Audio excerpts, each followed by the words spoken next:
If we are ever going to get back to the old America, that's got to be the Democrats' part of the bargain. Stop coming up with radically new and often terrible ideas, and then in the next breath insist there be no debate about any of it. That if you don't see it right away and go along, you're bad, stupid, and deplorable.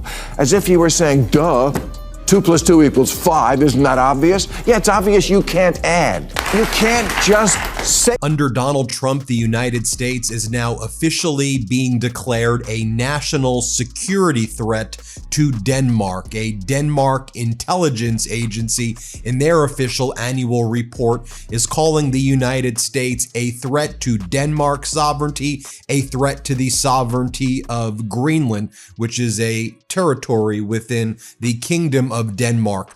November 14th, 2025. Bill Maher stood in front of his real-time audience and dropped a bombshell that should have ended any political career. Trump's name appeared 1,500 times in Jeffrey Epstein's emails. Emails that allegedly said Trump knew about the girls. Emails claiming Trump spent hours at Epstein's house with victims. Trump doesn't talk about Trump that much, Maher quipped. Wow. But here's what makes this story different from every other late-night Trump takedown. Yeah, I got bad news for you. They don't have a monopoly on stupid. You wear Queers for Palestine t-shirts and masks 2 years after the pandemic ended. And you can't define woman, I mean person who menstruates. You're the teachers' union education party, and you've turned schools and colleges into a joke. I don't want to rage. I feel like I'm the anti-rager, even though I am very critical, obviously, of both sides, and love my job and doing that. But rage, I'm trying to get the rage down and the mental part down. And as we're learning about Denmark declaring Trump's United States right now, unfortunately, as a security threat, we have the Trump regime also attacking the International Criminal Court. And they are demanding that the charter for the International Criminal Court be amended immediately to prohibit any war crimes investigations into Donald Trump or Hegseth as a result of the conduct that they are engaged in right now. Just 7 months earlier, Maher had dinner with Trump at the White House and came out calling him gracious and measured. He told his audience that a crazy person doesn't live in the White House, and that everything he'd ever disliked about Trump was absent that night. Fellow comedian Larry David was so appalled he wrote a satirical New York Times essay called My Dinner with Adolf. This isn't a simple story about a comedian exposing a president. This is a story about how authoritarians weaponize personal charm to neutralize their critics, and how even the smartest people fall for it. Okay, so meet up in person. Maybe it'll be different. Spoiler alert, it was. First good sign, before I left for the Capitol, I had my staff collect and print out this list of almost 60 different insulting epithets that the president has said about me. Things like stupid, dummy, lowlife dummy, sleazebag, sick, sad, stone cold crazy. Really a dumb guy, fired like a dog, his show is dead.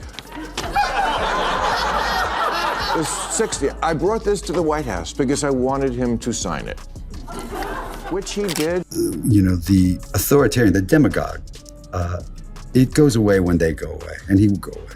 And we will, and they don't have anybody that's as charismatic as him. He's charismatic. There's no taking that away from him. He's a television star.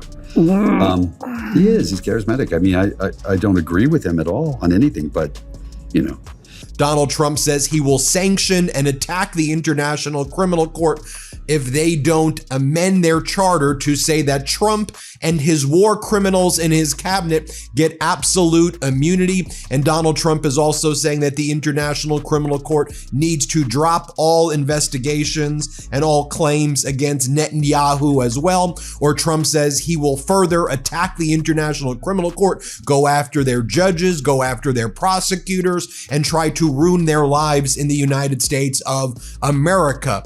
Let me explain what actually happened here, because it reveals something crucial about how power works in America right now. If you value independent journalism that tells the full story instead of just the parts that fit a narrative, make sure you're subscribed and hit that notification bell. We're going to unpack this entire mess. The dinner that changed everything. March 31st, 2025. Maher accepts an invitation arranged by Kid Rock to have dinner with Trump at the White House. I don't know where to start. I'm like the spinning wheel thing in the computer. Trump is suing America. The country he's the leader of. I'm not making this up.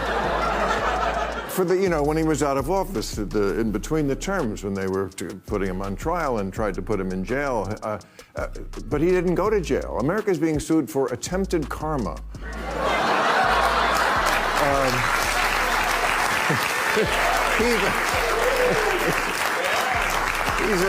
He's an interesting man. He even said, this is a quote, he said, "I'm suing myself." I was like, I'm just glad it's not me again. You know what I'm saying? Let's just break down everything that's happening. So today, this Danish intelligence report was released as reported by Bloomberg, but we've got a copy of the report here as well. And the intelligence agency, for the first time, describes the United States as a potential security threat alongside China, alongside Russia, signaling a shift in the Nordic country's view of its former close ally as a result of the attacks on its sovereignty. The night before, Trump attacked Maher on Truth Social, calling him someone who's been unjustifiably critical of anything or anyone, Trump. Trump wrote, "I really didn't like the idea much and don't like it much now. Classic Trump move. Attack someone publicly, then be charming privately. It's a pattern we've seen before." At the dinner, Trump gave Maher a tour of the White House. They laughed together. Trump even signed a list of his own insults about Maher, including calling him a lowlife and claiming his show was dead. As it is so late in the game, let's just go right to the granddaddy of bargains now. The left will seriously quash all their loony woke, and the right will stop the slide into autocracy. That's really the only card left to play. You admit there's no such thing as voter fraud, and we'll admit that getting a picture ID isn't really that hard to do. Stuff like that. This intelligence agency, known as the Danish Defense Intelligence Service, one of the key espionage agencies in the Nordic nation, says the US is increasingly prioritizing its own interests and using economic and technological strength as a tool of power against allies and partners. This is what they've put in their 2025 intelligence outlook, and you've seen the 2025 national security strategy by the Trump regime, which says that it is now formal United States policy. According to Maher, Trump admitted he lost the 2020 election, something he'd never said publicly. They found common ground on Israel, border control, and opposition to certain progressive policies. Then came April 11th, when Maher described the experience to his real-time audience. And this is where it gets revealing. "The guy I met is not the person who the night before the dinner shit-tweeted a bunch of nasty crap," Maher explained. "Trump was gracious and measured, and why he isn't that in other settings, I don't know, and I can't answer." Amount of time, the gap between repeat the mistake gets shorter and shorter. I mean, Trump was only president 4 years ago, and they seem to have completely have amnesia about what that was like. Give us a few weeks. You never know. We still don't know if we're going to repeat that mistake. Oh, we're not. I already put my marker down on Okay, that. good. Yeah, no. Then it's a counterexample. No, I'm not even worried about it. Okay. You're not even worried about it? No, not at all. Really? Yeah, no. He's definitely going to lose. I hope you're right. You just feel it. You just feel it. I hope you're right. No, I said it weeks ago. I know, And now the polls are, but the polls will be even on election day. I promise you. Don't worry about it. Don't think about it. I don't think about it. Just don't think about it. What do you think about it? And then even if he does win, well, you wouldn't have gone through all that stress. The United States wants to destroy NATO as a permanent organization and even the perception of NATO as a permanent standing and expanding organization. And it is official United States policy to stop the European Union from existing and to divide and to do regime change in Europe. And so now we're hearing from European nations and Nordic nations in Europe as well regarding their response, essentially saying the United States is a risk to our sovereignty. He added, "I never felt I had to walk on eggshells around him. Honestly, I voted for Clinton and Obama, but I would never feel comfortable talking to them the way I was able to talk with Donald Trump." The audience was stunned. So was the rest of the country. The backlash was swift. Larry David, co-creator of Seinfeld, published his satirical essay shortly after.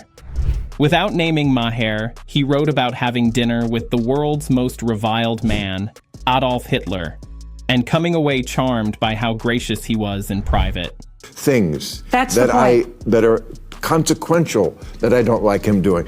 And they tried to gin everybody up about, well, they're knocking down the White House. They've changed the White House before. And the White House does actually need a ballroom. You know, we're a big country. We were having state dinners and people were like under a tent. I've had better parties than that. So I'm not, but I still do think you have to choose your battles. You have to pick what you get. The report by this Danish intelligence security service also says that the U.S.'s growing interest in Greenland, a territory of the Danish kingdom, as a result of heightened great power rivalry in the Arctic, poses a threat, and this is part of their annual threat assessment. It should be noted that one of the main deputies, the leader essentially of the far right-wing extremist pro-Putin party in Germany, the AfD, they are getting a red carpet welcome here in the United States by Donald Trump's New York Republican Party's annual convention. The parallel was obvious and brutal. Maher fired back on Piers Morgan's show. "I think it's kind of insulting to 6 million dead Jews. Hitler has really kind of got to stay in his own place. He is the GOAT of evil." Even Josh Rogan, a guest on Maher's own show that night, pointed out that Maher had been used as a prop by Trump and was swayed by proximity as principle. The Washington Post ran an analysis titled, "Bill Maher met Donald Trump and fell for old authoritarian trick."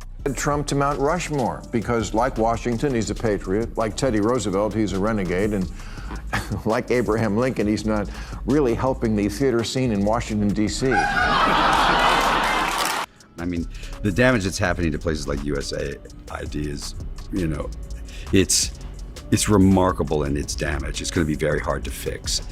I am surprised at how effective it's been against the university. AfD is going to be the keynote speaker, and we know that the Trump regime is propping up the AfD, propping up the Reform Party in the UK, propping up Le Pen's party in France. If there are these Putin puppets that Donald Trump can control, he can try to deliver Putin's dream, which is a end of the European Union, an end of NATO, and a Europe in total dysfunction. Should be noted as well, MAGA Republican Congress members like Anna Paulina Luna are spending time in the Russian embassy right now, hanging out with the Russian ambassadors and essentially, in my opinion, doing Putin's bidding. Now, the subheading? Of course Trump was nice. Authoritarians always smile in private, especially to journalists. By May, even Maher seemed to realize what happened. He called Trump's first 100 days a shit show and said the decisions were just objectively bad. But the damage was done. Trump got exactly what he wanted. A longtime critic publicly softening, saying Trump wasn't as bad as everyone thought. That's the move. The problem we have in America is conservatives think the liberals are insane, and they're not completely wrong. Now, I don't think most liberals are insane, but neither do they make it clear they disapprove of the ones who are, and their cowardice in not marginalizing their own crazies has been their downfall. I couldn't get Neil deGrasse Tyson, a genius scientist and preeminent scientific voice in the media, to agree that it was ridiculous for Scientific American and The Atlantic to be claiming that Separating sports by sex doesn't make sense. Yes, it does. While this Danish threat assessment's released, here's what Reuters reported, a great scoop by their international team. The Trump regime wants the International Criminal Court to amend its founding document and commit to not investigating Donald Trump and his top officials, an administration official told Reuters, adding that this ask has been made known to courts and allies. If the ICC does not act on this U.S. demand and two others, drop investigations of Israeli leaders over Gaza, and formally end an earlier probe of U.S. troops over their actions in Afghanistan, Washington may penalize more ICC officials and can sanction the court as well. That's how authoritarians neutralize opposition. And then came November, the return to exposing Trump. 7 months after praising Trump's private demeanor, Maher stood before his audience with new ammunition. House Democrats had just released another batch of Jeffrey Epstein's emails on November 12th, and the contents were explosive. We can get back to the important business of government, reading a dead pervert's emails, Maher joked. We're doing this again? Again, Epstein? But this time, the jokes had teeth. All right, I'm going to make this a very momentous night with a prediction because and I think I have the credibility for this prediction because I have been called a Trump alarmist for a very long time. They were wrong. I was right. He wasn't going to leave power. But ever since then, and since the Hollywood Access tape where he said, I'm going to grab him by the pussy, and he survived that, every time he's been done crazy shit and gotten himself in trouble, I said, no, it's not over. I've said that. I've argued with people. Brett Stevens, my good friend, he's on the show next week. He said at one point a few years ago, the Trump thing. I said, no. Tonight I'm saying, I think it's over. Not only is the United States not a member of the International Criminal Courts, but the U.S. is openly hostile to an entity that prosecutes war crimes and genocide. Quote, there is a growing concern that in 2029, the ICC will turn its attention to Donald Trump, to the vice president, to the Secretary of War, and others to pursue prosecutions against them. The Epstein files revealed what we suspected. Trump's connections to a convicted sex trafficker ran deep. 1,500 mentions. Allegations he knew about the girls. Claims he spent hours with victims. And Trump's response? Investigate Bill Clinton. Change the subject. Call reporters piggy when they ask questions. Maher ultimately exposed all of this. He called out the ridiculous back and forth over whether Trump was guilty. He mocked Trump's distraction tactics. A lot of stuff like that on the left. And when conservatives see it, they say, I'm sorry, we're just not going to go along with reinventing society, often pointlessly, even if we have to cancel democracy to do it. That's what they're saying. They see gender as only a construct and sex is assigned at birth, and they say, we're not doing that. Transing kids by self-diagnosis with no age limit, no parental notification, and no acknowledgement of social contagion. A lot of other developments taking place as well that we are learning about too. We have, of course, Cambodia and Thailand. No peace there, as Donald Trump claimed. In Congo, no peace there. War is raging. War is worse right now as a result of Donald Trump's fake deals there. Here's what we're learning about from the study of war too. So it's officially Russia has gained about 0.77% of Ukrainian territory since the start of 2025, while suffering disproportionately high personnel costs. This kind of journalism, where we tell the full story, including the uncomfortable parts, only works if enough people support it. If this video gave you a clearer understanding of how political manipulation actually works, share it with someone who needs to see it. Leave a comment about what you think. And if you want to help independent journalism survive, consider supporting us through the links in the description. Because the alternative is a media landscape where everyone just tells you what you want to hear. Even before we were around, there was a guy named Joe McCarthy in the early 50s, and he had a hold on America. And it blew out in about 2 years, right? 2-3 years, he was the biggest thing, and then it was just, and I feel like eating the dogs, we're at this point. I feel like We're at the Captain Queeg with the strawberries. We're at Denzel at the end of Training Day. I'm King Kong up here. I just think he's going to lose. This whole year, with all of the might that Russia's thrown at Ukraine, with North Korea helping, with China helping, with Belarus helping, with Iran helping, with the United States helping, Russia's only been able to take 0.77% of Ukrainian territory in 2025. So as Jay in Kyiv writes, at this rate, Russia would need to lose 30 million soldiers and spend over 100 years to occupy Ukraine. The personal charm, the private reasonableness, the he's not as bad as you think, softening. Both things are true, and understanding both things is how we actually resist authoritarianism instead of just performing resistance. Stay vigilant, stay skeptical, and never forget, when someone in power invites you to dinner, they're not doing it because they respect you. They're doing it because they want to neutralize you.